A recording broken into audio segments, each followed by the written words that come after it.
জরুরি অবস্থা ঘোষণাকে রাজনৈতিক হাতিয়ার হিসেবে ব্যবহার রোধে নতুন বিধান তৈরিতে একমত হয়েছে বাংলাদেশের রাজনৈতিক দলগুলো। রোববার ফরেন সার্ভিস একাডেমিতে জাতীয় ঐকমত্য কমিশনের সঙ্গে দ্বিতীয় ধাপের সংলাপের ১২তম দিনে ঐক্যমত্যে পৌঁছায় দলগুলো। জরুরি অবস্থা ঘোষণার বিষয়ে সংবিধানের ১৪১ অনুচ্ছেদ সংশোধনের প্রস্তাব করে জাতীয় ঐকমত্য কমিশন।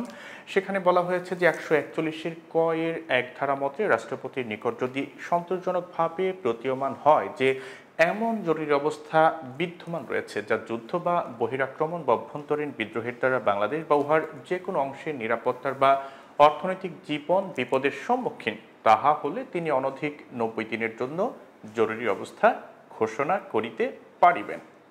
তবে শর্ত থাকে যে অনুরূপ ঘোষণার বৈধতার জন্য ঘোষণার পূর্বেই মন্ত্রিসভার লিখিত অনুমোদনের প্রয়োজন হবে।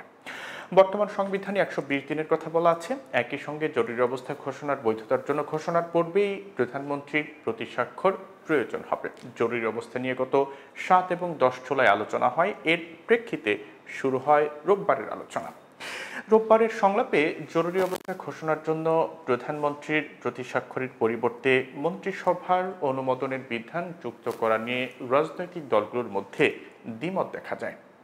এদিন বিপ্লবী ওয়ার্কার্স পার্টির সাধারণ সম্পাদক সাইফুল হক মন্ত্রিসভার পরিবর্তে সর্বদলীয় বৈঠক থেকে সিদ্ধান্ত নেওয়ার প্রস্তাব করেন। বাংলাদেশ খেলাফত মজলিসের আহমদ আব্দুল কাদের মন্ত্রিসভার সঙ্গে বিরোধী দলকে যুক্ত করার প্রস্তাব দেন। আলোচনার এক পর্যায়ে জরুরি অবস্থা নিয়ে মন্ত্রিসভার বৈঠকে বিরোধী দলীয় নেতা বা নেত্রীর উপস্থিতি নিশ্চিতের প্রস্তাব করেন জামায়াতের নায়েবে আমির সৈয়দ আবদুল্লাহ মোহাম্মদ তাহের।